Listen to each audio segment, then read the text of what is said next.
It's time now for an in-depth look at the global markets this afternoon, and for that I'm joined on the line by Dr. Hwang Sei-woon, Research Fellow at the Korea Capital Market Institute.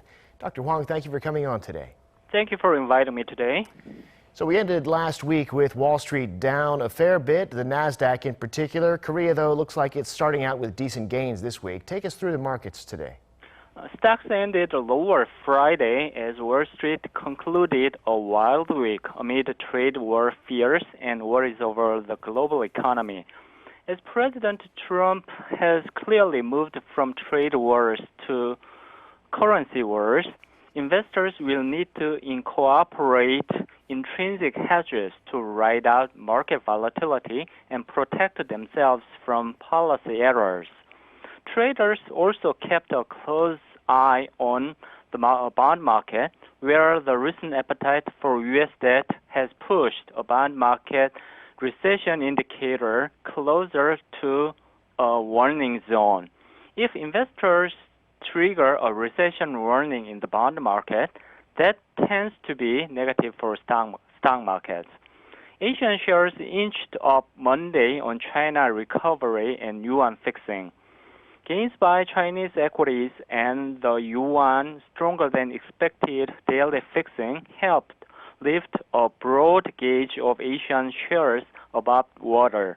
However, uncertainty over how the U.S.-China trade conflict will be resolved is still contributing to market volatility. Japan's Nikkei gained 0.44%, while South Korea's KOSPI rose 0.23% today. Yeah, gains on the Korean markets today, but last week the KOSPI and the KOSDAQ plunged. The KOSPI below the 1900 level at one point. Where do you see Korean stocks going this week? The KOSPI and KOSDAQ indexes, which showed a significant decline last week, are expected to have their adjustment period this week. The KOSPI and KOSDAQ indexes appear to be approaching the bottom at this point.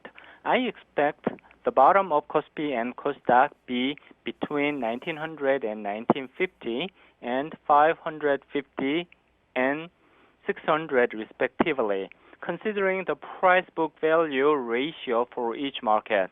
This implies that the benchmark indexes could fall even more, but the magnitude of the decline is not likely to be significantly large. There have been a number of bad news in the stock market over the past few months, including escalation of the U.S.-China trade war and Japanese export restriction, along with declining domestic growth rate. It is less likely that the environment surrounding the stock market will further deteriorate for the time being. Investors will be able to observe modest price recovery for this week. Got it. Now, this week, some important news due out of the U.S. and out of China, some numbers. What else should we be watching? The news of the U.S.-China trade dispute and the direction of the value of the Chinese yuan will be the main price factors for this week. Stock markets are likely to fluctuate following news related to the U.S.-China trade talks scheduled for early September.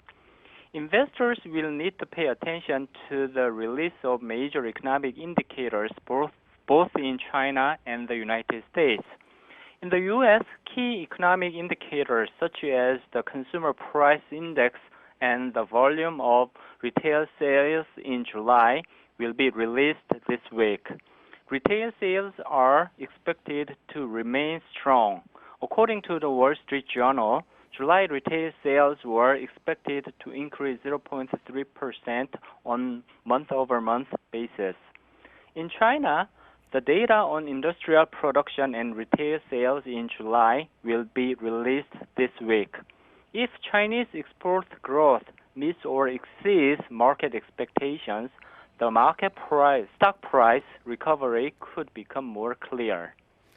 All right, Dr. Hwang, we'll be watching those numbers, but that's where we have to leave it for today. Thanks for coming on and sharing your insights. Thank you very much.